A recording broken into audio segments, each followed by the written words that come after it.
It's not like we would have big Pandal public programs or something like that. If we started doing like that, then that would freak out all the local Brahmins. You know, that, oh, they're probably, you know, they're probably Sri Sampradaya anyway, right? So then, you know, these Gaudiyas are coming in and they're flashy Western style, and then trying to, you know, convert our people. Oh, that would be horrible. That would be a mess. We don't want to go there. We just want to come and have our little retreat because we love your town. We love your culture. We love your people. And we don't want to convert anybody. We don't want to take away anybody from your community. We just want to add to your community. Something that's easy for us to give, that would help you to serve the Lord better. You know? So it's okay if there's a little background noise, Uddhava. Yeah, don't bother to.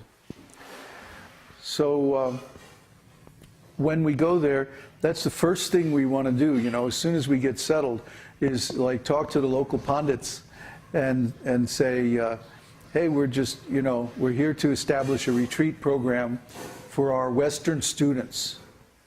That's the main thrust, that's the main purpose of it. And that's really true, too. But this whole university thing, that's a whole nother thing that they don't even have to know about. You know, and in those cases, the universities are going to be managing the program.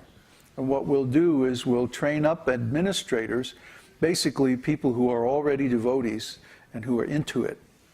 You know, and that one administrator will have maybe several schools that we're working with. So we'll bring those people to our retreat, and they'll live with us and they'll learn the Vaishnava ways for some time. And then maybe, you know, for a month or two during the summer. And then the next academic year, the program starts up.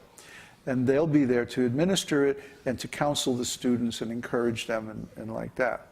And then that way, like one paid administrator plus student volunteers from the local community can handle all of the program functions for 200 or 300 students or more. See, so we won't have to do anything. You know, we just show up once in a while and have a program just to help them, or maybe we have, you know, some kind of troubleshooting service and like that. But basically, we're hands off. We don't, you know, we don't want to get involved in the structure of the universities or the, you know, with what to speak of the individual students. You know, let the universities benefit from the program. If they license the program from us, then they should be the ones that get the benefit. You know, because we're okay, we're doing all right. We don't have worries, you know. Krishna's taking care of us. So the people who participate in our program will mainly come from outside. And the local people, they'll just get the benefit of the prasad distribution and like that. And we don't want to mess with their local program, you know. That would be a big problem. Everywhere, I know I've seen these programs or projects like this get into trouble in India, you know, going into a town and then starting to get devotees and like this, and then, you know, then the other maths become jealous, and then there's politics, and we don't want to go there. It's all because of this greed of big. I want to have big project, big temple, and big budget, and big everything. No. We want to have little.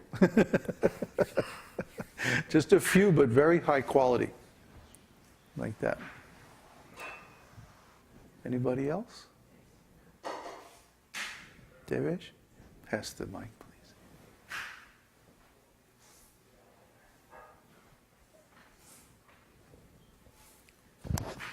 So Babaji, when you license your content to these programs, will it become a, I mean, how is it going to work out a little, I mean? Well, in general, what it'll be, okay, Indira has her MBA program, And that will be, just like a regular 2-year MBA. But part of that that comes along with the package will be our university online program. So what we'll basically do is set up our program on their servers. We'll clone it and we'll edit it, for their requirements or their logo or with their brand or whatever. And then it simply sits on their servers and it's available to their students. Most of these campuses now have campus-wide Wi-Fi networks. And so all their students will have access to it for free.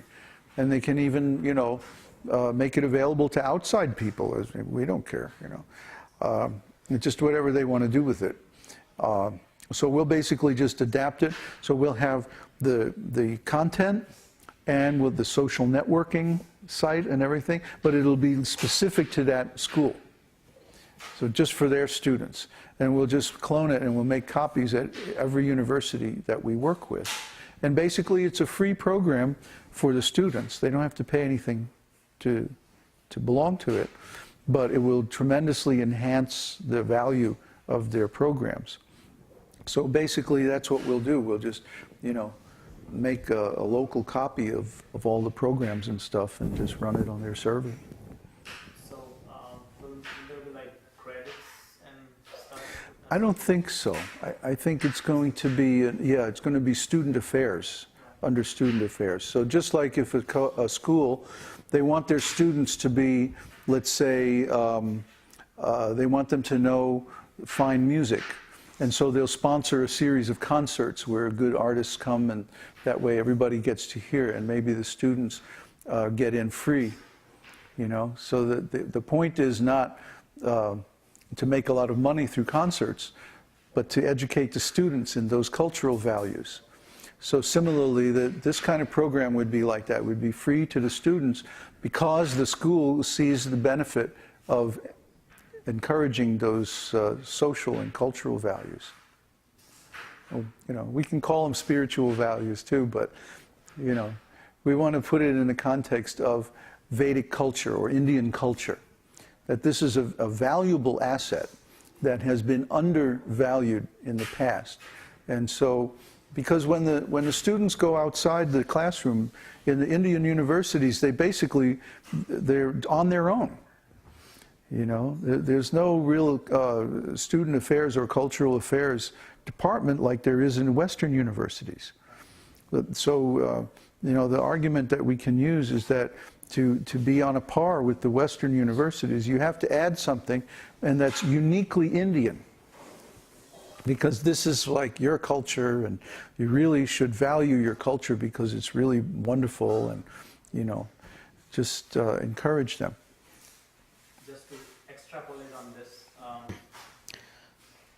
with democracy, there comes a lot of other things, bad things, like, secularization of things in terms of, if you incorporate Vedic culture, the Muslim or the Christian groups try to bring in politics like, why only this? Now you have to have this as well. Or Sure, you find somebody to head it up, right, and do it, and, we don't have any objection. Because that kind of, when I was there, I saw this.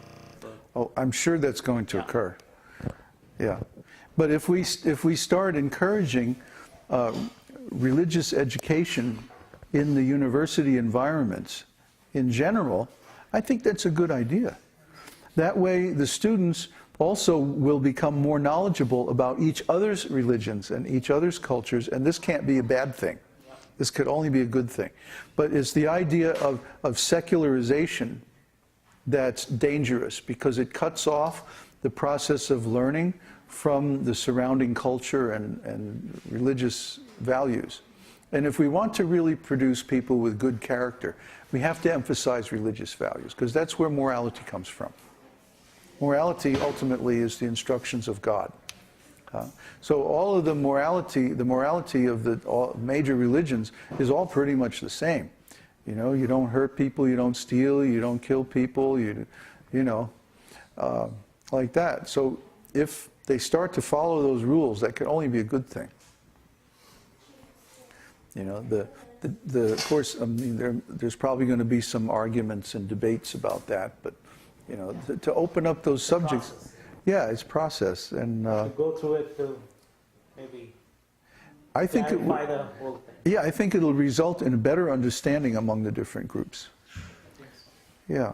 The thing is that Indians should be proud of their culture because it's ultimately spiritual culture, and this is very good. This is very valuable. That this whole colonial mindset of, you know, Western culture is wonderful and your culture is a bunch of primitive superstitions, you know, that British mindset is just so objectionable. I mean, it's about time that India put that behind and start to be proud of their own culture. You know, we want to encourage that.